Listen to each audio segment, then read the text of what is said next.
Vous écoutez un podcast cinéma du Centre des Arts d'Enghien-les-Bains.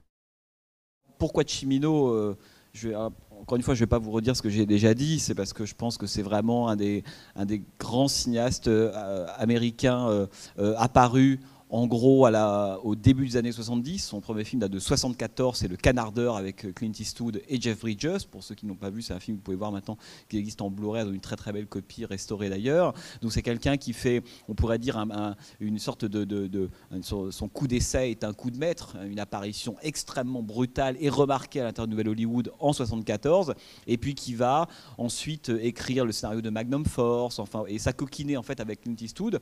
Je dis ça, c'est important parce que à l'époque, on est en 74, et il y a très très peu de cinéastes dits du Nouvel Hollywood des années 70, que ce soit Al Ashby, Brian De Palma, Robert Altman, Friedkin, Coppola, Martin Scorsese, tous ces gens-là, qui vont chercher Clint Eastwood. Clint Eastwood appartient à l'époque plutôt à une catégorie d'acteurs, on pourrait dire, un peu jouant dans des films un peu droitiers, pour la critique de l'époque. Évidemment, c'est le fameux Dirty Harry de Don Siegel. Et c'est intéressant de se dire que le seul cinéaste qui est allé chercher de cette génération-là du Nouvel Hollywood, donc qui à l'époque a la même génération que Coppola et les autres, le seul qui est allé chercher Clint Eastwood en voyant peut-être en lui autre chose que l'icône un petit peu dur, un peu réactionnaire que le cinéma avait fabriqué, en tout cas c'est comme ça qu'on le recevait à l'époque, le seul, c'est Michael Cimino. Pourquoi j'insiste sur ce point? Parce que le film que vous allez voir aujourd'hui est aussi un film qui traite, qui affronte une espèce de paradoxe, de problème. Cimino n'aime pas les sujets faciles. C'est quelqu'un qui se sent à l'aise dans la contradiction, dans le paradoxe. Et vous allez voir, un film comme L'Œil du Dragon est un film qui pose des questions, qui ne règle pas tous les problèmes qu'il pose dès le départ. C'est à mon avis très très important chez Michael Cimino, c'est que c'est un cinéaste qu'on a du mal à classer presque, on pourrait dire, politiquement.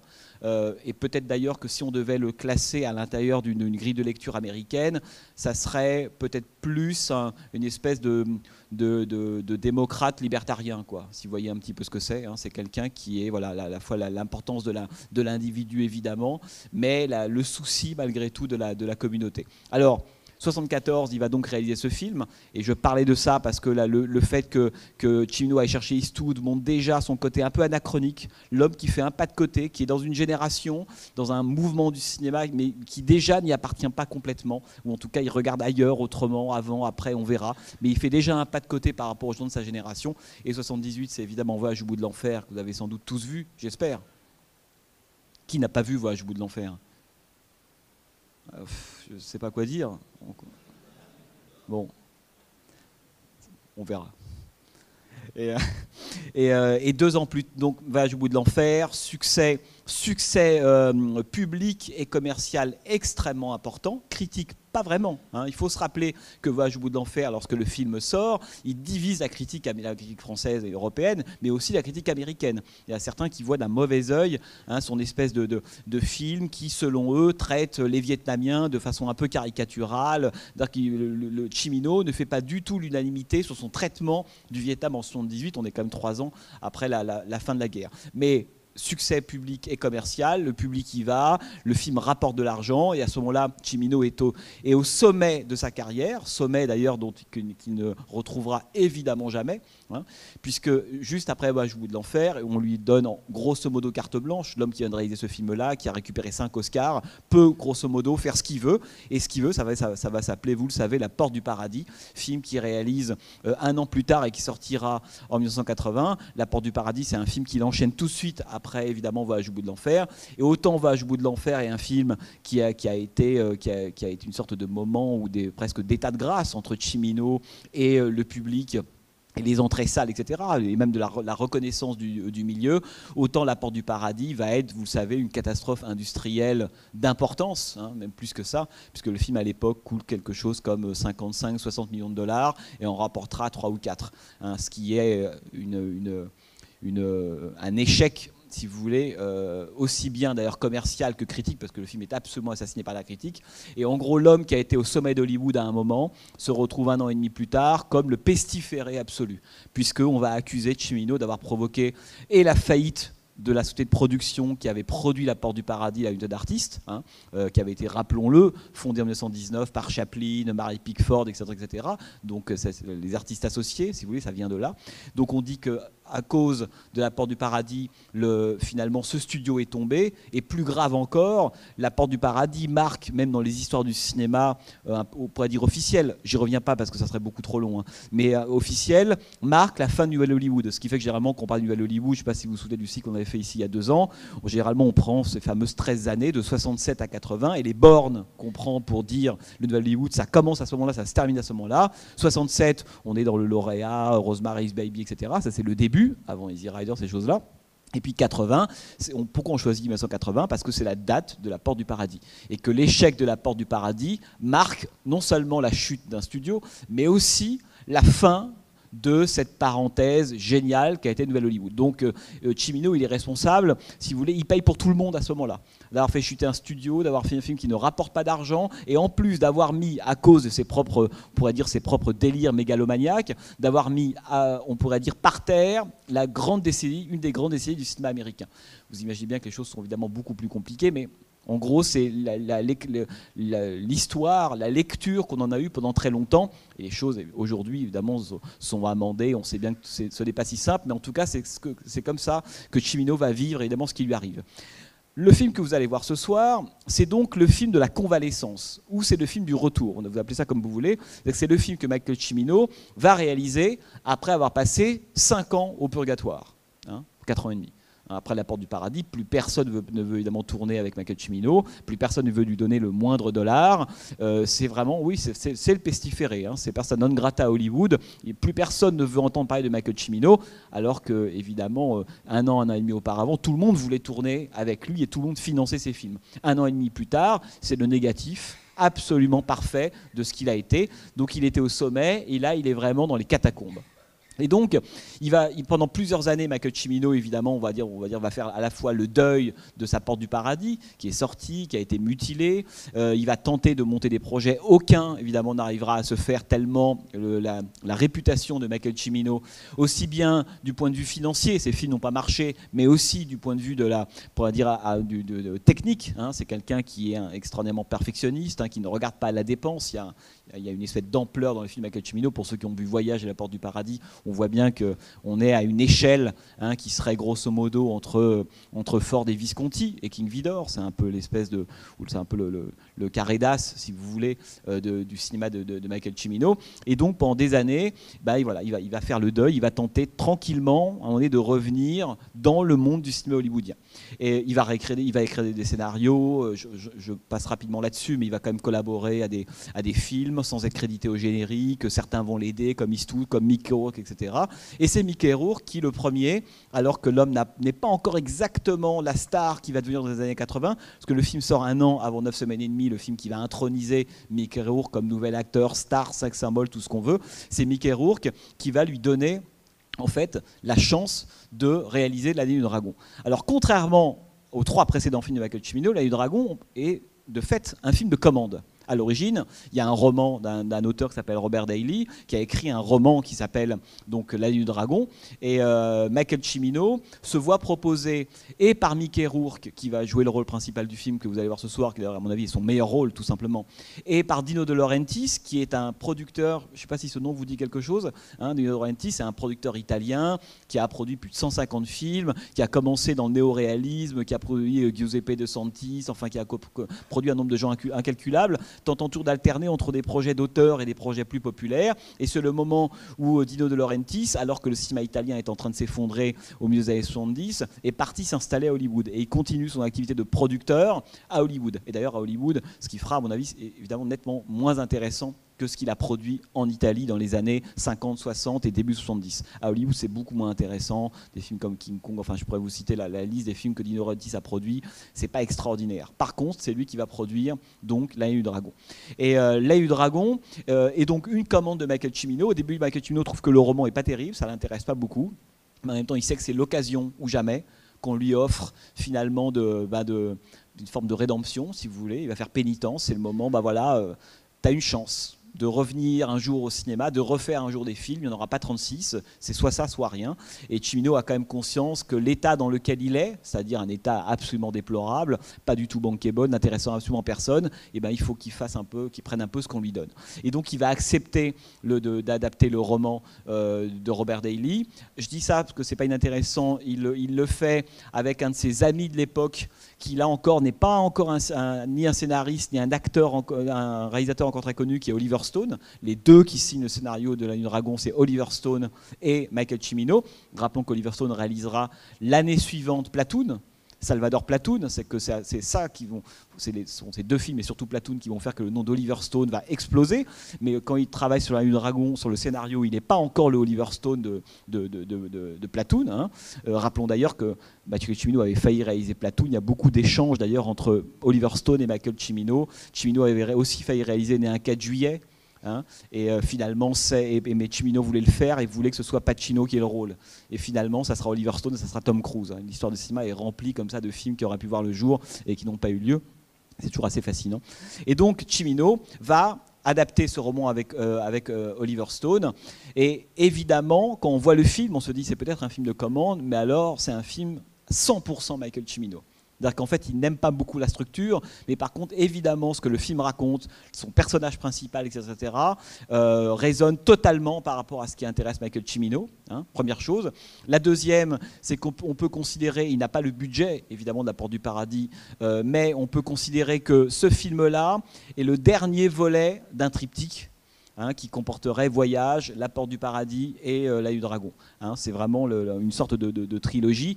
Et vous allez voir, pour ceux qui ont un petit peu en tête, les échos, les rimes, les liens extrêmement forts entre Voyage au bout de l'enfer et La Nuit du Dragon. Hein. On a presque le sentiment, d'ailleurs, lorsque La Nuit du Dragon commence, que le film reprend la ligne de la fin de Voyage au bout de l'enfer. Hein. Imaginez à la limite que Robert De Niro dans Voyage au bout de l'enfer a pris 2-3 ans, il a fallu qu'il se réintègre à la société américaine et il redébarque sous les traits de Mickey Rourke dans La Nuit du Dragon.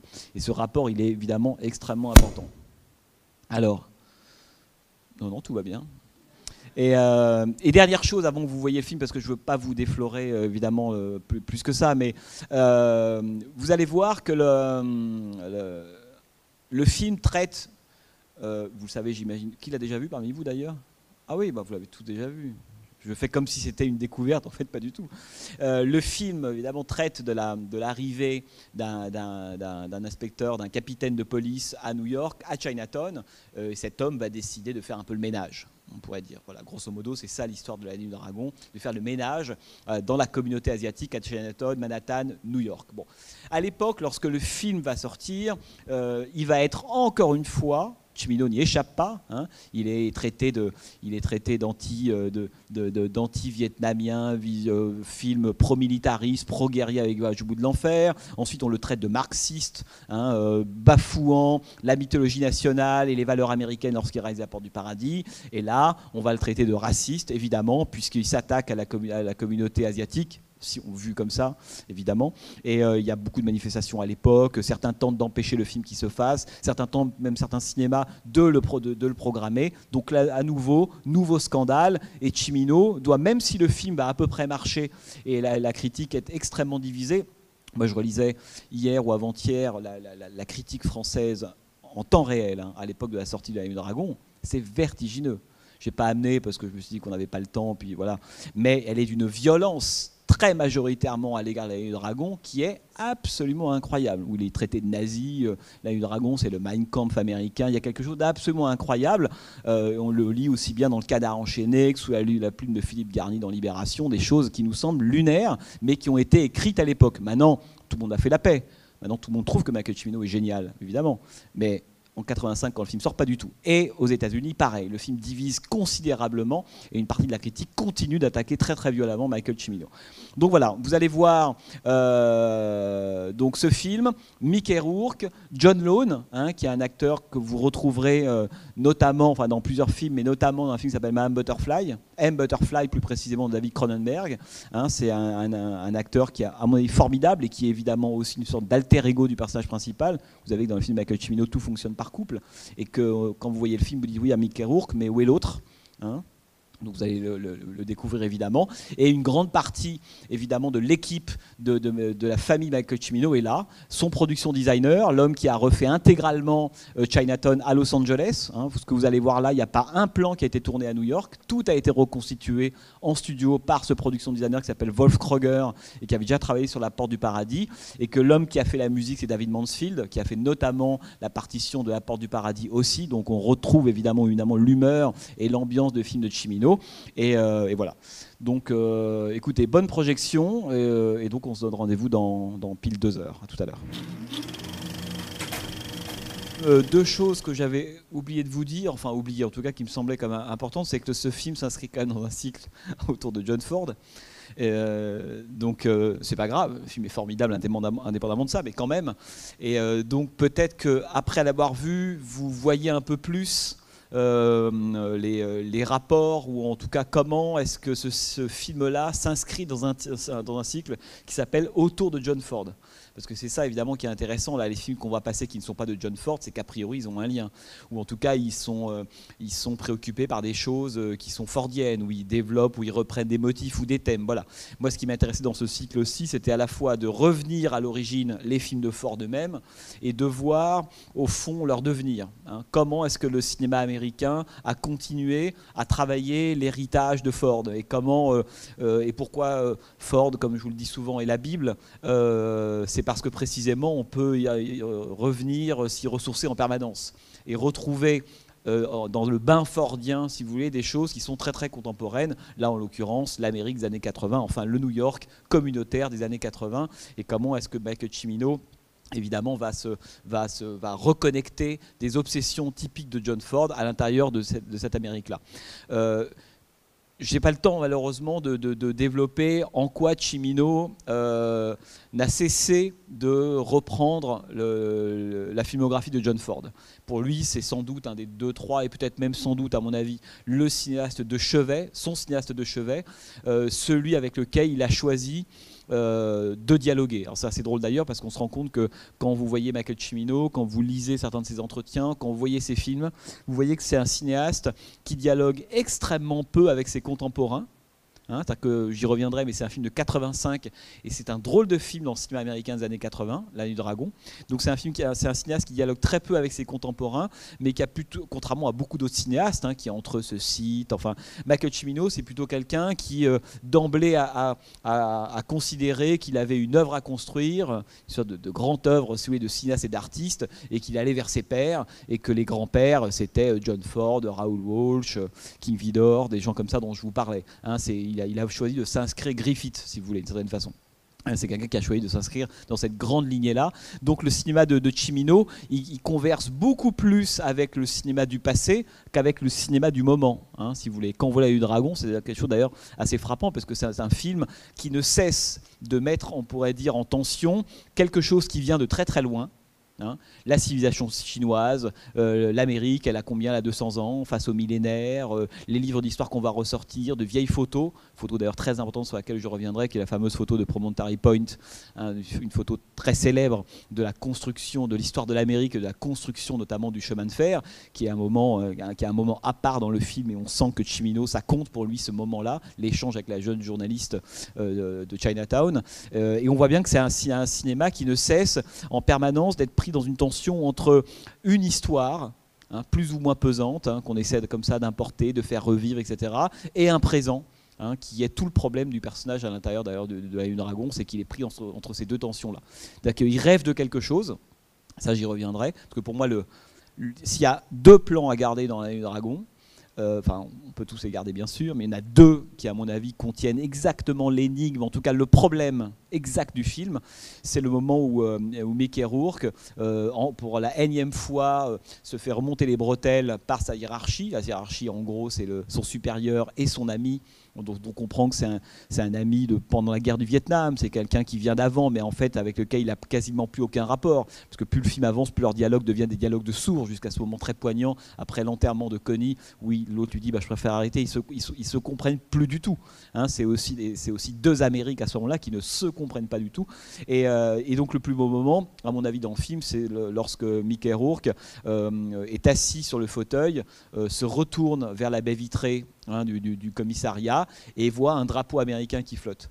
Et je pense que le face-à-face entre le visage qui s'absente un peu à ce moment-là de Mickey Rourke, qui s'absente du commissariat, de la discussion, de la tension, etc., qui d'un seul coup se met à tourner littéralement la tête aux autres individus et à regarder comme ça par la fenêtre, et il voit ce drapeau, le face-à-face entre Mickey Rourke et le drapeau, c'est la clé du film. C'est-à-dire que tout dépend comment on le prend, ce face-à-face, en fait, ce champ contre champ, si vous voulez. Qu'est-ce qu'on est en train de regarder? Est-ce que c'est Mickey Rourke qui a envie qui a un rêve d'Amérique, évidemment, qui a envie de voir ce drapeau, on pourrait dire, honoré et respecté de la même façon par tout le monde? Est-ce que c'est, comme il le dit à un moment donné, c'est Moby Dick? Parce que finalement, on me dit que je poursuis quelque chose qui n'existe pas. La grande phrase, la capitaine Ahab à l'intérieur de l'Œil du Dragon, qui d'ailleurs donne une dimension totalement métaphysique à sa quête. Elle est politique, elle est personnelle, elle est intime, mais elle est aussi métaphysique. Et lorsqu'effectivement le personnage dit peut-être que je poursuis quelque chose qui n'existe pas, c'est quoi ce qui n'existe pas? Et si ce qui n'existait pas, c'était précisément le drapeau américain? Autrement dit, l'idée qu'il se fait de l'Amérique. Est-ce qu'il n'est pas à la poursuite d'un idéal, on pourrait dire, américain qui n'existe pas? Voilà. Et je pense que l'un des grands sujets, peut-être d'ailleurs, à mon avis, le plus vertébral de l'Œil du Dragon, c'est ça. Après quoi court Stanley White? Et finalement, est-ce que ce personnage-là ne court pas après quelque chose, soit qui n'existe pas, soit qui doit rester, on pourrait dire, à l'état de mythe ou de fantasme ou de quelque chose d'inabouti ou d'inaccompli? Ça, c'est très, très, très important. J'y reviendrai. Donc je pense, si vous voulez, que ce face-à-face dans l'Œil du Dragon, il est central. En fonction du sens qu'on lui donne, de la lecture qu'on en fait, on a une vision, on a des visions différentes, et du film et du personnage, parce que comprendre l'Œil du Dragon, c'est comprendre le personnage. Là, en l'occurrence, je vais vous parler un peu de la mise en scène, etc., mais on voit bien que le point central de toute l'Œil du Dragon, c'est quoi ce personnage? Qu'est-ce qu'il est? C'est quoi son problème? Est-ce qu'il est raciste, pas raciste? Quels sont les conflits qu'il y a à l'intérieur de lui? Qu'est-ce qu'il incarne? Et comme le film est calé à son pas du début à la fin, à son pas d'ailleurs complètement fou, pas précipité, un peu hystérique. Vous avez vu la façon dont il rentre dans le film, de dos comme une puissance d'irruption. C'est le personnage de Stanley White, c'est celui qui, tant du point de vue, on pourrait dire, mental, personnel, que de la mise en scène, que ses déplacements, c'est celui qui passe son temps, à mettre les pieds là où il ne doit pas les mettre. Donc il est toujours en train de transgresser des frontières, aller dans des sous-bassements, aller dans des cuisines, aller dans des boîtes de nuit. Vous avez même la fin, d'ailleurs, est encore la dernière position de principe du type qui ne peut pas supporter quand les choses ont l'air calmes. Quand les communautés, a priori, semblent s'entendre, ce que Stanley White entend, c'est qu'au fond, on est dans l'arrangement.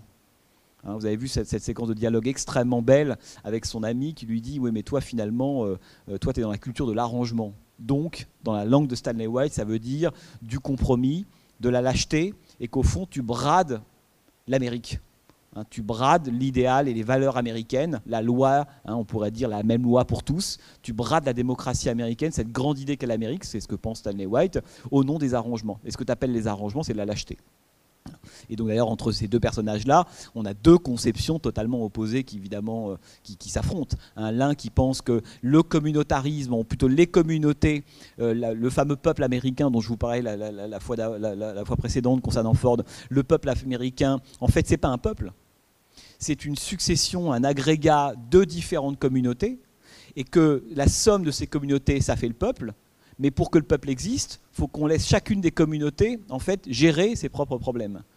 Sur son histoire, sa façon d'être, sa culture du secret ou pas du secret, sur sa façon de régler le problème, de considérer qu'il faut faire appel à la loi ou pas. C'est ce que lui dit à un moment donné un des Chinois au début, mais nous, la police, c'est la dernière instance à laquelle on fait appel. Autrement dit, cette idée de la justice pour tous, on n'y croit pas du tout. C'est quelque chose qui se règle en interne, selon des traditions, des rituels ancestraux, etc.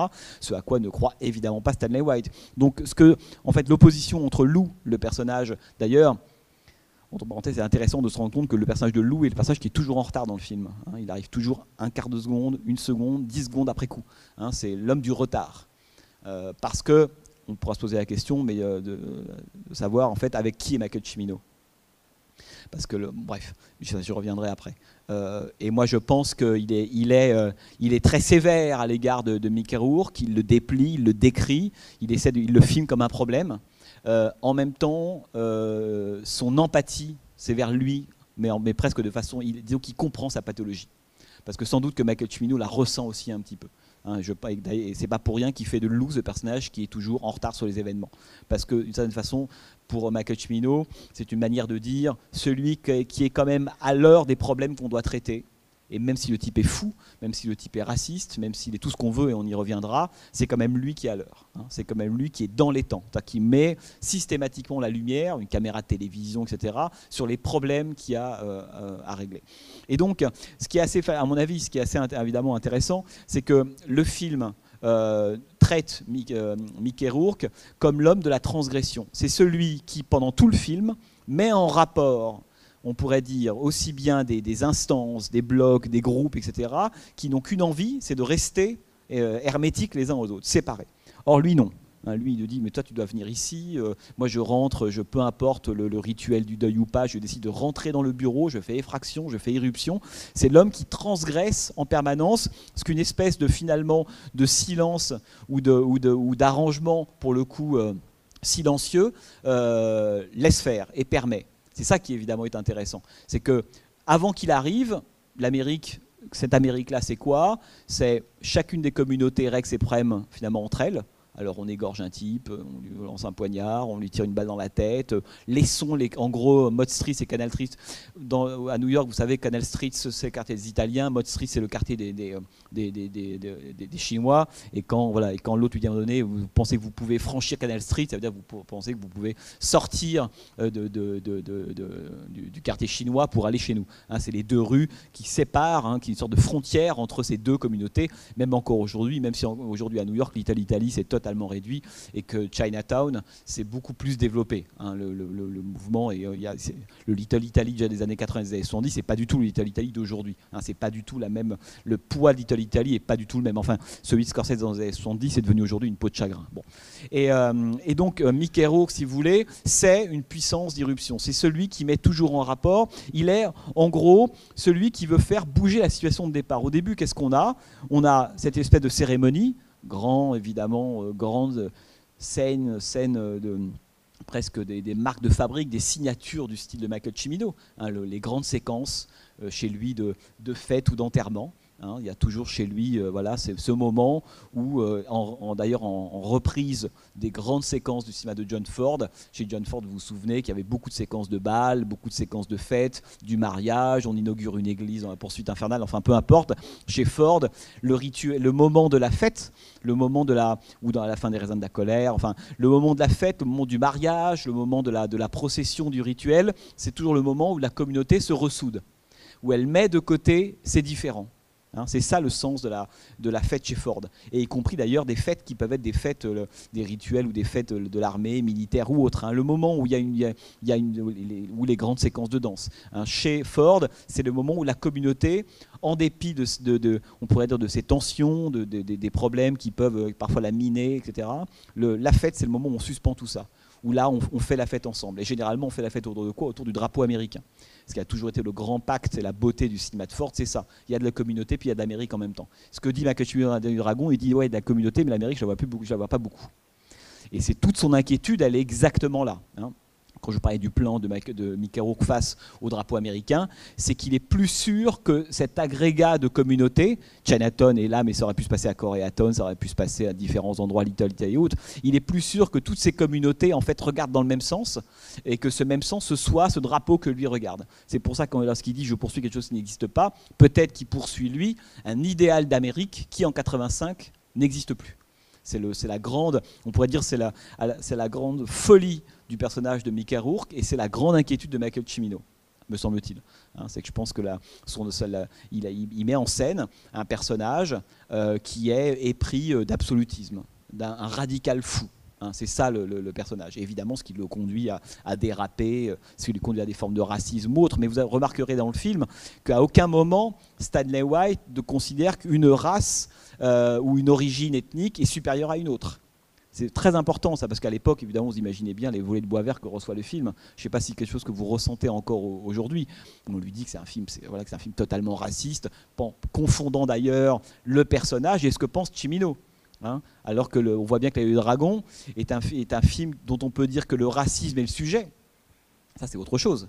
Mais qui, évidemment, faire un film raciste, c'est ne rien voir. Mais bon, à l'époque, il y a 30 ans, c'est quand même comme ça qu'on le voit. Mais on voit bien que ça reste encore très sensible, puisque le personnage de Stanley White est un personnage qui, évidemment, par moments, est raciste. Mais pas au nom de la supériorité d'une race sur une autre. Lui-même est un Polonais, hein, il le dit, un Polac, il ne cesse de s'appeler d'ailleurs le Polac. Il a changé de nom. Donc c'est aussi quelqu'un qui, dans le grand rêve chiminien, fordien, on pourrait dire du respect des communautés et de l'intégration à l'intérieur de l'idée d'Amérique, c'est quelqu'un qui a fait le travail, selon lui.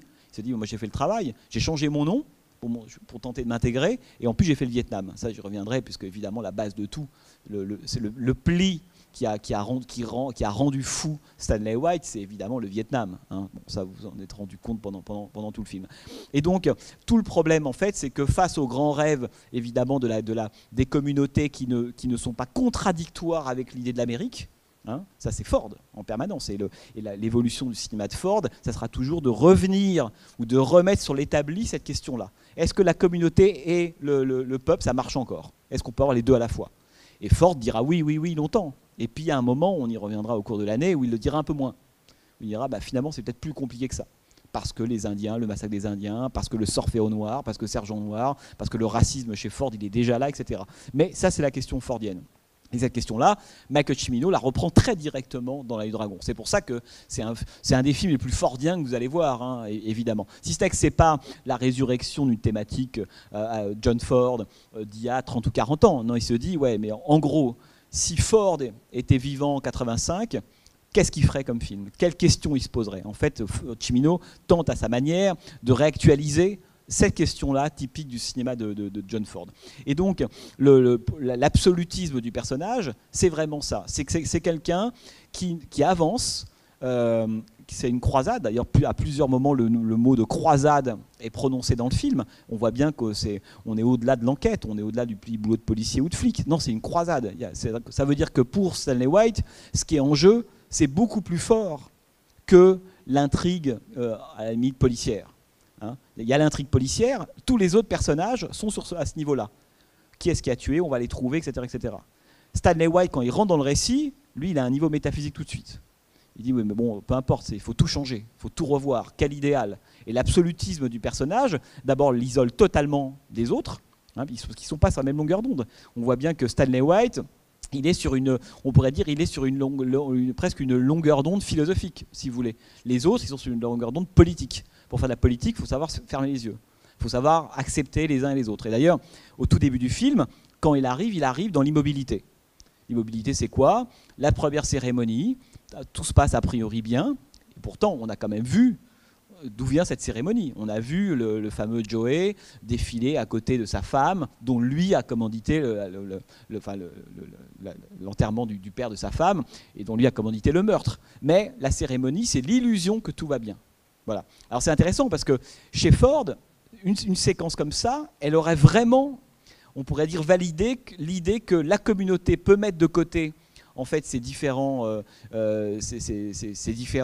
et s'unir autour d'une même idée. C'est que celle-là, elle est fordienne. Mais la façon dont Cimino la filme, l'est plus du tout. En tout cas, produit une évolution considérable par rapport à Ford. C'était déjà le cas dans la séquence du mariage de Voyage au bout de l'enfer, ou la séquence d'enterrement, ou la séquence du mariage de Voyage au bout de l'enfer. C'est une séquence, souvenez-vous, pour ceux qui l'ont encore un peu en tête, qui nous fait croire que tout va bien, et dans le détail, tout va mal.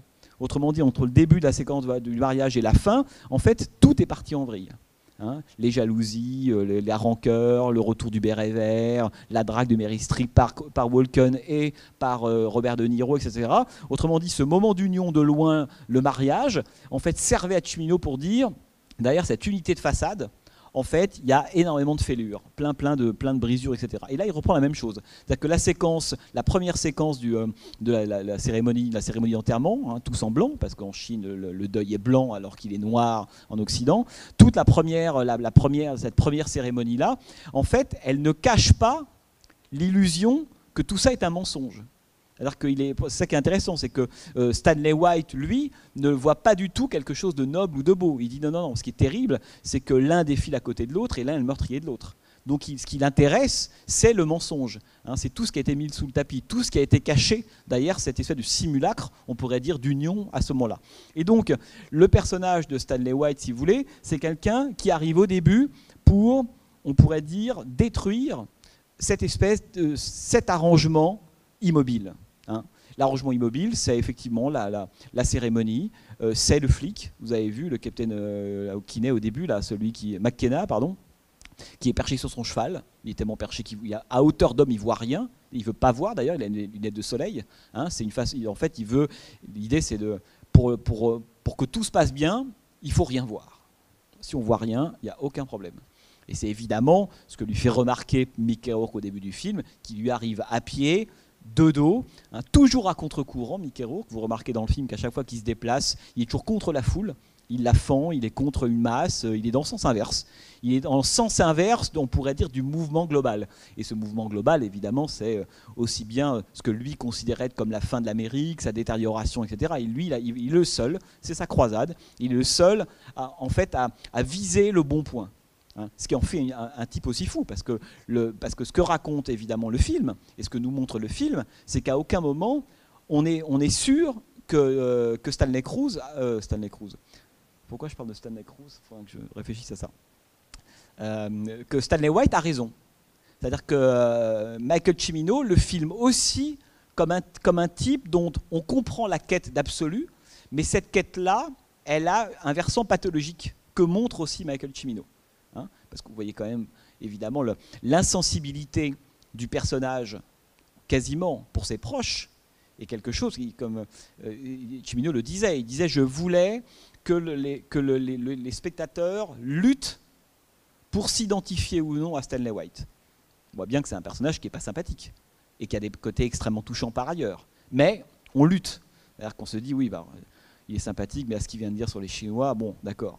Il est sympathique, mais alors effectivement la façon dont il envoie au casse-pipe le jeune stagiaire qui va se faire tuer, en fait, d'accord, il est énervé pendant 20-25 secondes et en fait il passe complètement à autre chose. L'homme n'est que sa croisade, c'est-à-dire qu'il fait totalement abstraction du reste et même, on pourrait dire, les victimes que la croisade de Stanley White suppose sont colossales, son partenaire, sa femme, etc., etc., etc. Bon, ça, c'est le personnage du film. Hein, c'est un espèce de personnage dont Michael Cimino montre à la fois la beauté et en même temps la folie. Hein. Pourquoi ? Parce que le personnage, Mickey Rourke, croit vraiment à ce drapeau.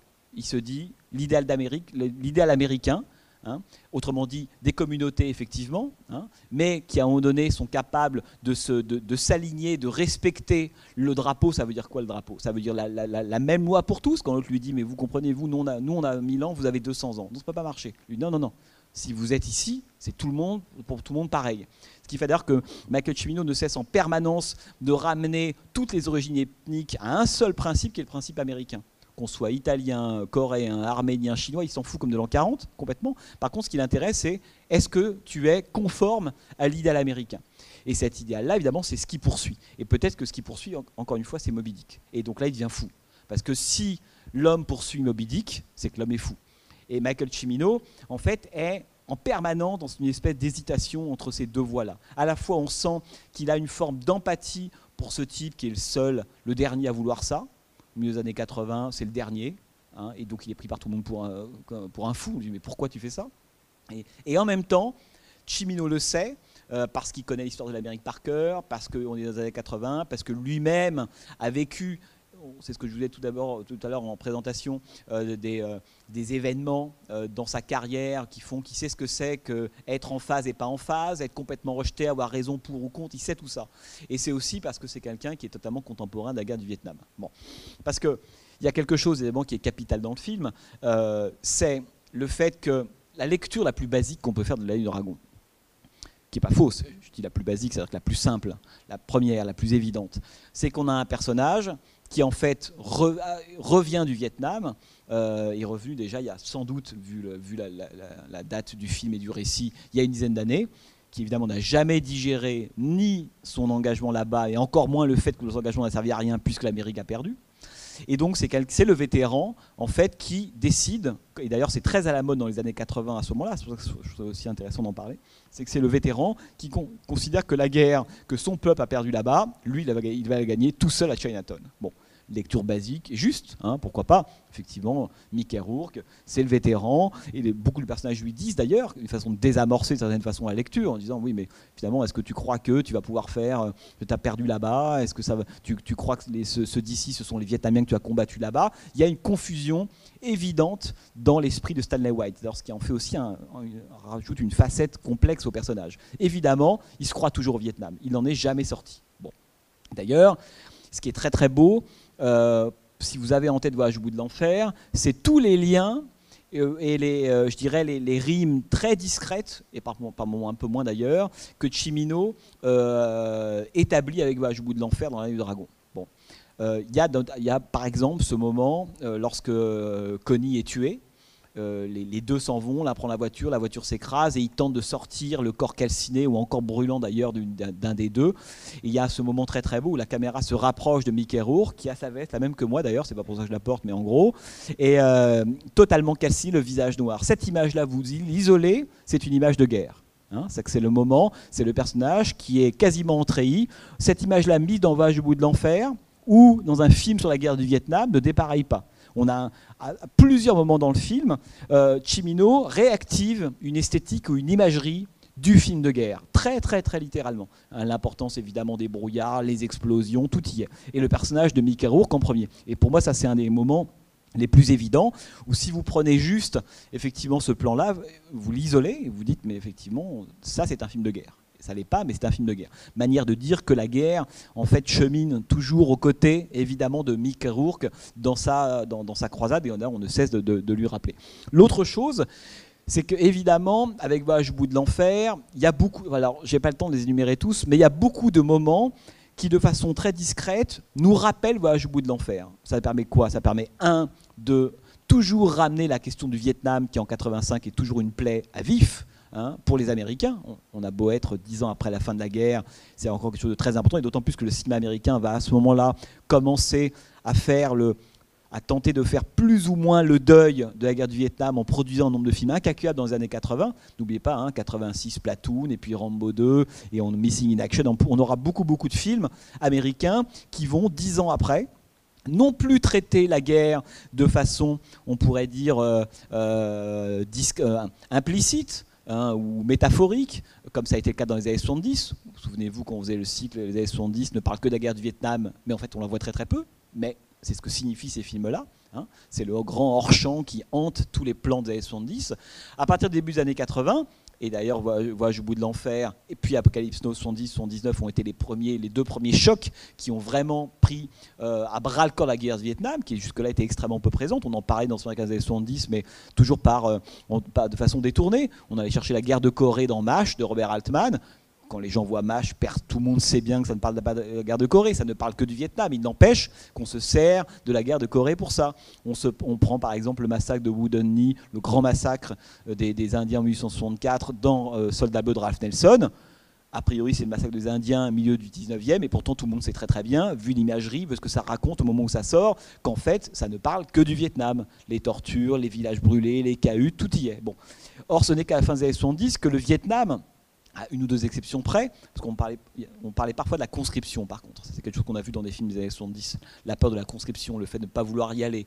Voilà. Mais après la fin des années 70, les films vont commencer à arriver. Il y aura évidemment Rambo en 82, on en parlait tout à l'heure avec vous. Rambo, je rappelle, qui est un film de 1982, tiré d'un roman écrit en 72. Rambo est un film des années 70 qui sort un peu à contre-temps. Quand vous revoyez Rambo aujourd'hui, c'est un vrai film des années 70 qui sort en 82.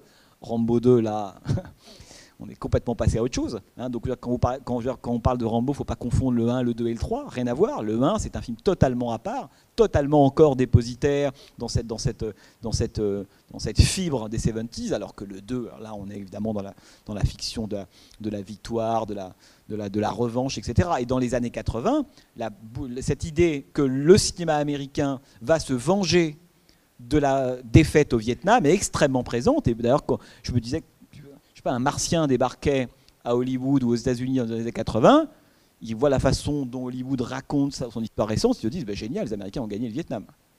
On prend juste les films. Et les films ont servi aussi, dans l'histoire du deuil, l'arrivée de Reagan, à corriger, à se guérir de la guerre, d'une certaine façon. Bon. Et c'est intéressant, c'est qu'on voit bien que L'Œil du Dragon, qui sort en 85, d'abord est pour moi un drôle de film dans les années 80. Hein, c'est un film qui n'a pas sa place.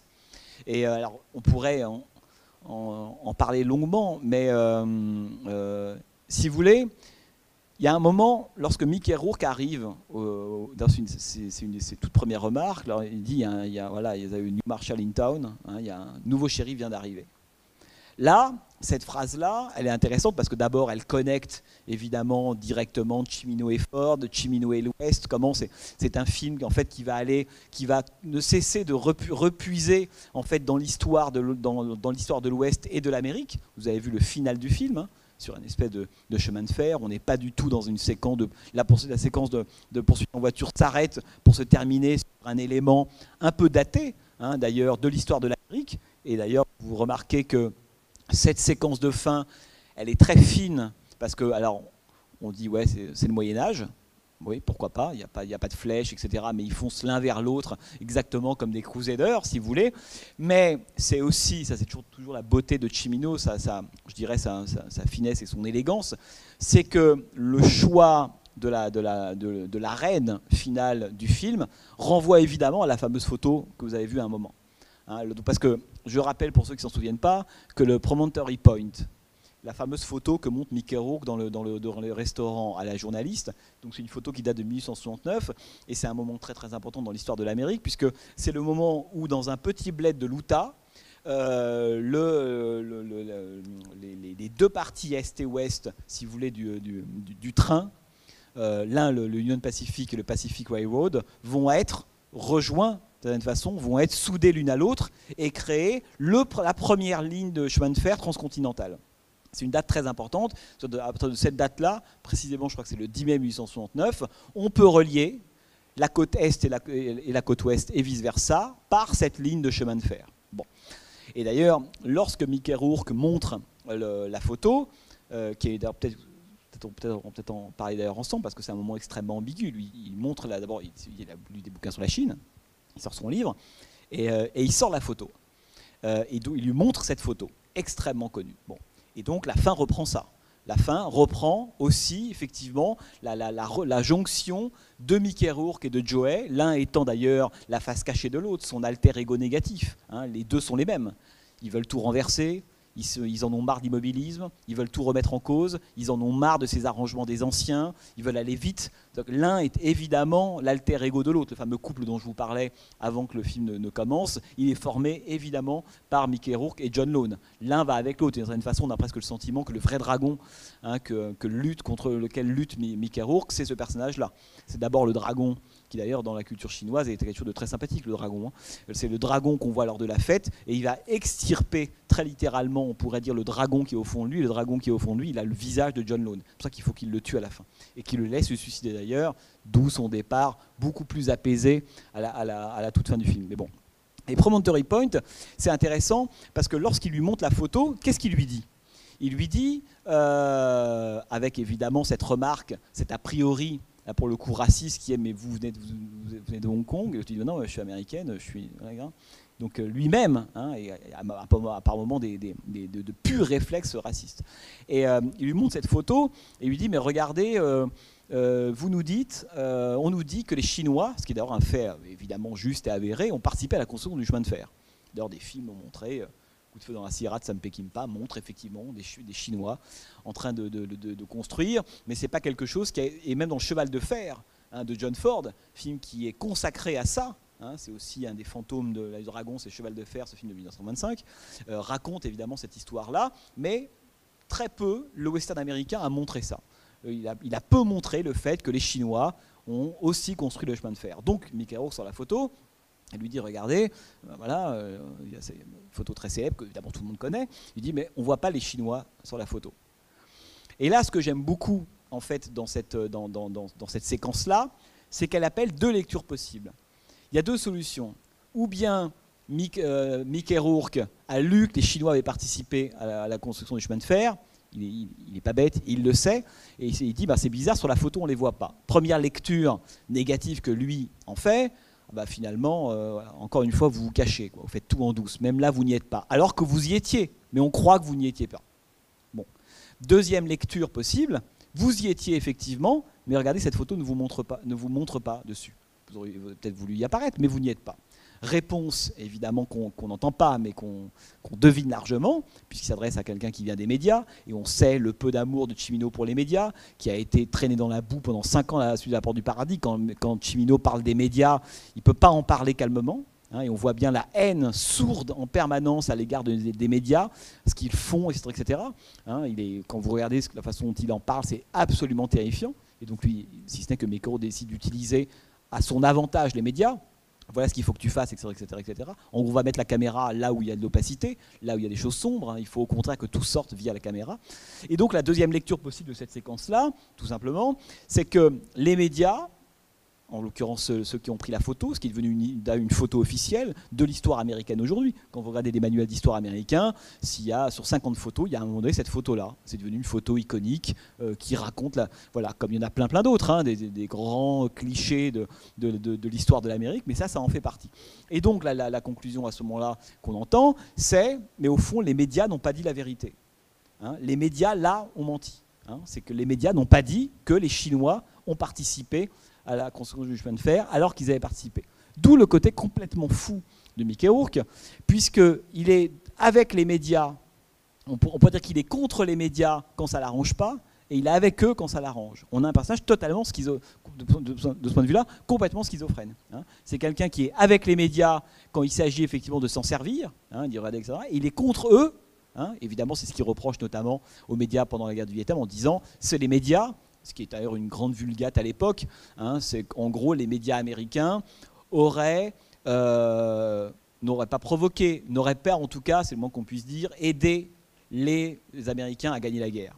Hein, avec cette idée qu'en gros, à partir de la fin des années 60, il y a un tel retournement des médias contre les bienfaits de l'engagement américain au Vietnam, qu'en fait, les premiers qui ont plombé la victoire ne sont pas les Viet Cong eux-mêmes, ce sont les médias américains. Ça, c'est quelque chose qui, dans les années 80, est quand même, là encore, largement dans l'esprit, hein, de beaucoup d'Américains, si vous voulez, et que relaie d'ailleurs Stanley White. Bon. Et donc, ce qui est assez beau, à mon avis, lors de cette séquence, c'est qu'on a à la fois deux lectures totalement opposées possibles, et on a surtout, à mon avis, c'est tout ce qui fait pour moi la beauté de l'œil du dragon, c'est que ce que cherche Stanley White, et ce qu'évidemment on n'arrive pas à faire, parce que là il a extirpé John Lone très bien, mais ce qu'il n'arrive pas à faire, c'est qu'il veut à la fois, si on se dit qu'il y a un peu de Cimino en lui, il veut à la fois l'histoire, il veut effectivement les 2000 ans de tradition chinoise. Il a cette phrase, il dit que c'est terrible, c'est qu'on n'a pas de mémoire, on oublie tout dans ce pays. Hein, cette importance, cette idée qu'il faut toujours se reconnecter à l'histoire, au passé, ça c'est quelque chose qui travaille vraiment de Cimino. Et en même temps, l'histoire ne vous autorise pas pour autant, votre ancienneté, vos grandes traditions, ne vous autorise pas pour autant, à l'intérieur d'un pays jeune, à mettre de côté, hein, à ne pas respecter la loi pour tous, qui est ce grand, on pourrait dire, fantasme du drapeau américain dressé dans le ciel. Et toute, à mon avis, l'ambiguïté, la contradiction de Mekerourk dans Le Dragon, elle est exactement là. C'est que, au fond, c'est un film qu'il faut, pour moi, encore une fois, je pense que la plus belle référence du film, c'est Moby Dick. C'est-à-dire qu'il faut voir ce film comme on verrait Moby Dick. Autrement dit, effectivement, il poursuit quelque chose qui n'existe pas. Mais, parce qu'une fois qu'on a dit ça, on n'a rien dit, ce qui est beau, c'est que pour que ça existe, il faut que cette chose, on la poursuive. Je ne sais pas si vous comprenez ce que je veux dire. Ça veut dire que ce que lui dit, en fait, son copain Lou, parce que Lou, il est intéressant. Lou, il a, comme dirait l'autre, il a aussi ses raisons. C'est une position. Et voilà. Bon, ce que lui dit, en fait, à mots couverts, son copain, c'est que ton rêve, il ne doit pas s'accomplir. Autrement dit, on pourrait dire que la folie de Mekerourk, c'est de croire que l'idéal américain, c'est quelque chose qui peut s'accomplir. Voilà. Et ce que lui dit l'autre, lui dit non, l'idéal américain, c'est un rêve. Et comme c'est un rêve, tu y rêves, c'est ton horizon, hein, c'est ce vers quoi tu tends, c'est ce que tu peux regarder comme le drapeau, mais ne cherche pas dans la réalité à accomplir ce rêve-là. Parce que là, tout va exploser. Et c'est exactement tout le problème de Stanley White, il est là. c'est que lui croit vraiment qu'on peut attraper Moby Dick. Or, si on attrape Moby Dick, il n'y a pas Moby Dick. Parce que Moby Dick, c'est quelque chose qu'on n'attrape pas. Et ce que raconte en fait son ami d'enfance, ce que lui tente de lui faire comprendre et qu'il ne comprend absolument pas évidemment, c'est que l'idéal américain, c'est un horizon. Et par définition, l'horizon n'atteint pas. Mais par contre, l'horizon, ça donne une direction, ça guide les pas. Et donc tout le monde peut aller vers un même horizon. Mais on n'atteint pas. Et je pense, pour moi, une des beautés de La Nuit du Dragon, c'est d'avoir mis, et je ne connais pas beaucoup de films qui ont à ce point, on pourrait dire, traité le rêve américain, non pas comme une espèce de fable, on pourrait dire, pour gamins. C'est pas un film qui célèbre le rêve américain. C'est un film qui, à mon avis, pour la première fois, établit un distinguo entre le rêve comme une idée, et le rêve comme quelque chose qu'on doit accomplir ou mettre en œuvre. Et Stanley White, son problème, il est exactement là. C'est que lui, il croit que il peut planter un drapeau américain partout et que tout le monde va respecter les valeurs de l'Amérique, son histoire, ses lois, sa façon d'être, etc. Évidemment, c'est pas possible. Autrement dit, l'absolutisme du personnage le rend fou parce qu'il y aura toujours, on pourrait dire, entre l'horizon et le personnage et la communauté, il y aura toujours cet écart-là. Effectivement, le secret, les arrangements qu'on fait, le truc qui n'est pas forcément très conforme à l'idéal américain, mais en tout cas, c'est moins pire que. Et cette espèce d'arrangement, on pourrait dire, c'est spatialement, si vous voulez, l'écart, le juste écart qu'il existe entre le personnage et le rêve américain. Stanley White, lui, il ne veut pas qu'il y ait d'écart. Il veut être totalement dans le rêve. Il veut impératif, il veut l'imposer. C'est ce qui en fait un personnage pathologique. Mais, encore une fois, on n'a rien dit. Ce qui est beau, c'est la pathologie du personnage. C'est que c'est un personnage qui a tellement envie, alors on connaît ses blessures, ses fêlures, le Vietnam, etc. C'est qu'il a tellement envie que cet idéal américain fonctionne, qu'au fond, d'une certaine façon, il le détruit au même moment. C'est ça que je trouve extrêmement, pour ma part, fin et subtil dans le film. Alors, il y a une chose que j'ai oublié de vous dire quand même, c'est que ce sont les différents rapports à Voyage au bout de l'enfer. Vous avez vu toutes ces séquences d'intimité, parce qu'évidemment, Stanley White a une vie personnelle et intime qui prend littéralement l'eau, d'ailleurs, dès le début du film. La première fois qu'on voit Caroline Cava, sa femme Connie, qui jouait d'ailleurs dans La Porte du Paradis, elle est occupée à réparer une fuite d'eau. Et donc là, dès le début, on a compris que l'état de délabrement de la vie intime et la vie de couple de Mickey Rourke est total, parce qu'il le sacrifie, ça aussi, évidemment, totalement, avec cette belle idée qu'on a toujours chez Michael Cimino, qui est quand même un grand cinéaste mélancolique, cette idée qu'au fond, les gens arrivent trop tard. Voilà, ça c'est quelque chose qu'on a dans tous les films de Michael Cimino. Il y a toujours ce moment où, en fait, c'est trop tard. On arrive trop tard. C'est-à-dire que l'idée est belle, mais on arrive trop tard. Souvenez-vous, dans Le Canard d'heure, c'est ce que disait Clint Eastwood à Jeff Bridges, pour ceux qui ont un peu en tête le film, ce jeune gamin tout fou, euphorique, positif, etc., qui un jour croise la route de ce cador vieillissant, et à un moment, Clint Eastwood lui dit, l'autre lui propose de faire équipe, on va pas faire des super coups ensemble, on s'entend bien, c'est parti. Et l'autre lui dit, non, t'arrives 10 ans trop tard. Voilà. Et évidemment, pour ceux qui ont vu La Porte du Paradis et ce qui arrive à la fin avec Christopherson, cette idée d'arriver trop tard, de ne jamais être synchrone avec son temps. Je vous avais dit à l'époque de Voyage au bout de l'enfer, c'était le côté viscontien de Cimino, c'est son côté le guépard, c'est un guépard, Michael Cimino, quelqu'un qui constate le changement des temps, mais qui est à l'aise ni dans la période qui s'écoule, ni dans celle qui arrive. C'est ça le vrai guépard viscontien, si vous voulez, c'est vraiment ça.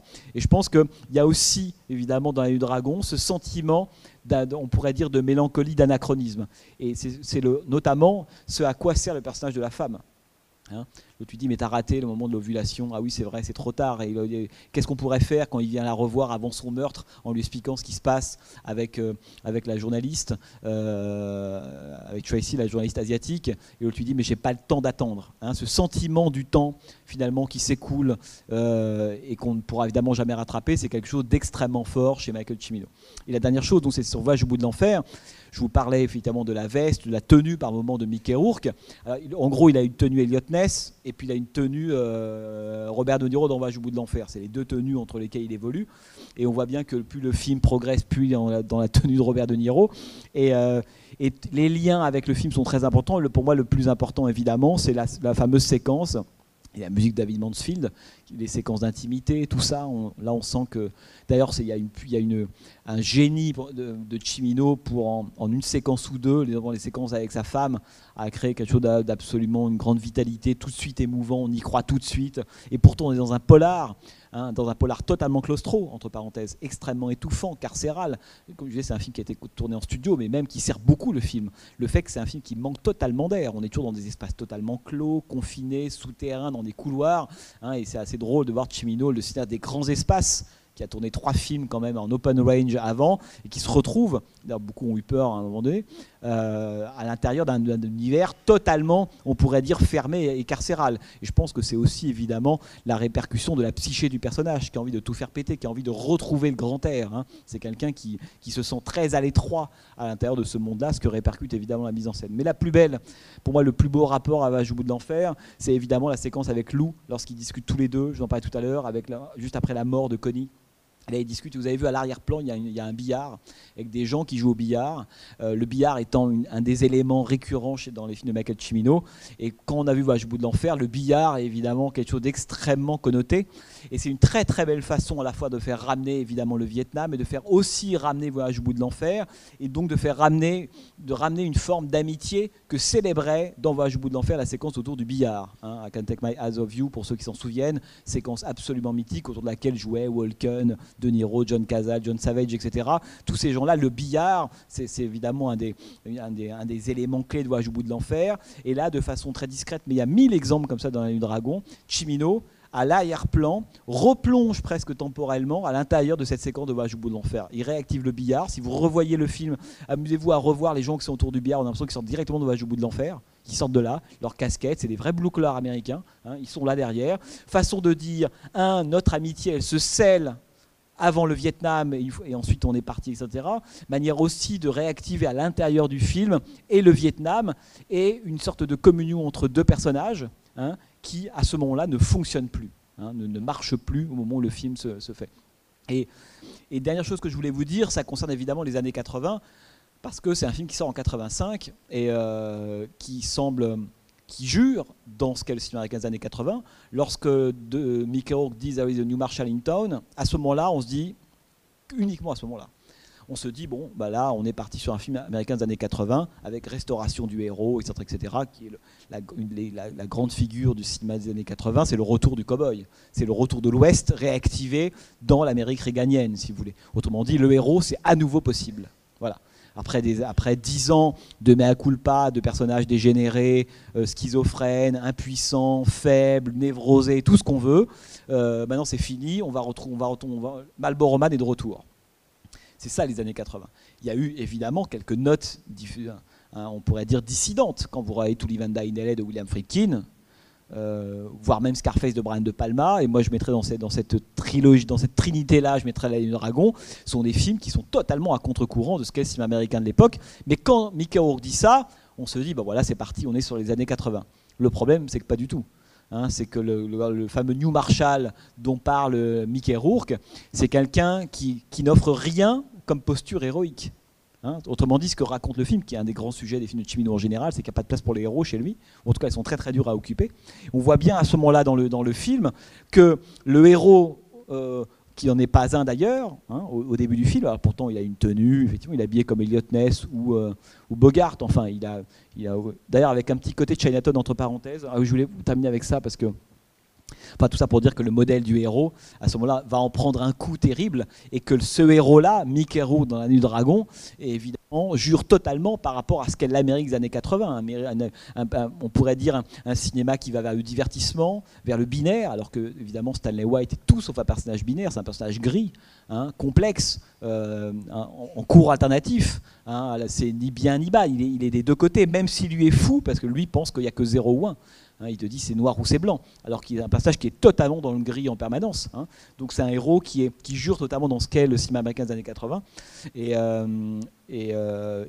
compris d'ailleurs dans sa pathologie et sa folie, ce qu'il partage un peu avec William Friedkin.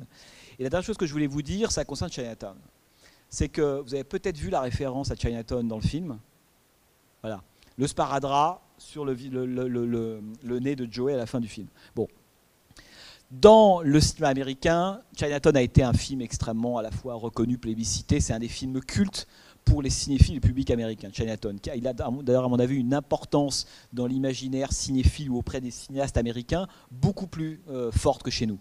Chinatown, c'est un film monstre écrit par un des génies du scénario américain qui s'appelle Robert Towne, etc. Or, pour ceux qui ont vu Chinatown, évidemment, de Roman Polanski, un film qui date de 75, ou 76, pardon, je ne sais pas si vous vous souvenez, mais le film s'appelle Chinatown, avec un personnage d'enquêteur, joué par Jack Nicholson, qui à un moment donné va se faire tabasser, parce qu'il veut révéler le scandale des eaux à Los Angeles. Pareil, là encore, une espèce de secret caché, on pourrait dire quelque chose de monstrueux sur laquelle la ville de Los Angeles est construite, et en voulant révéler ça, il va mettre le doigt dans un engrenage qui va pas lui, mais quasiment être fatal. Il va tout perdre, la femme aimée, Faye Dunaway, etc. Et donc, il y a un film évidemment célèbre, puisque Jack Nicholson passe les 3/4 du film avec un espèce de gigantesque pansement comme ça sur le nez. Bon, qui est devenu comme une sorte presque de motif de l'histoire du cinéma hollywoodien, le pansement sur le nez égale Jack Nicholson dans Chinatown.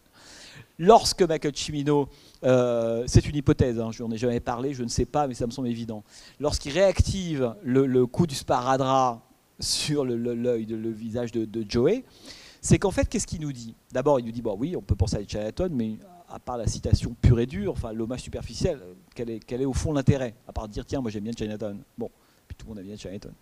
C'est que ça nous oblige à repenser au film de Roman Polanski. Et éventuellement à le revoir, c'est un film extraordinaire. Et souvenez-vous, dans Chinatown, le film s'appelle Chinatown, mais on ne voit jamais Chinatown. Chinatown reste, dans le film de Roman Polanski, un territoire fantasmatique. Il n'y a pas de Chinatown dans Chinatown. À aucun moment, on a le moment, la gate chinoise, on n'est à aucun séquence dans un resto japonais, il n'y a pas de lanterne, il n'y a rien. Et d'ailleurs, la plupart du temps, quand on voit le film la première fois, on ne se pose même pas la question, on se dit, tiens oui, ça va être Chinatown, jamais j'ai vu Chinatown. Bon. Or, le film, à revoir évidemment après dans le détail, raconte Chinatown comme un territoire fantasmatique américain. Il s'appelle Chinatown, comme dans Horizon perdu de Frank Capra, souvenez-vous l'année dernière, il s'appelait Shangri-La. Autrement dit, Chinatown, si vous voulez, c'est le Shangri-La de l'Amérique des années 70. Et le fait que Michael Cimino, dans L'Œil du Dragon, décide à ce moment-là de réactiver le souvenir de Chinatown, renvoie exactement à la même chose, à la dimension totalement fantasmatique de ce contre quoi lutte aussi Mickey Rourke dans le film. En fait, Chinatown, dans L'Œil du Dragon, il est aussi fantasmatique que dans le film de Roman Polanski. Si ce n'est que là, on ne le voit pas du tout et on en parle toute la journée. Là, en fait, on le voit sans arrêt, mais on ne sait jamais, au fond, ce que c'est véritablement. Et je pense que le lien avec Polanski est génial et assez rare, parce qu'encore une fois, Cimino est un cinéaste qui dialogue assez rarement avec les cinéastes de sa propre génération ou de son époque, quoi, si vous voulez. Écoutez, voilà, je pense que ça va être le moment de se quitter. Bon, en tout cas, merci pour votre attention, et puis rendez-vous le mois prochain avec un très grand film, Quelle était verte ma vallée, de John Ford. Film impératif à revoir. Et ceux qui n'ont pas vu À Joue bout de l'enfer, enfin je dis ça comme ça, voilà, c'est chose à réparer pour le mois prochain. Je referai le test.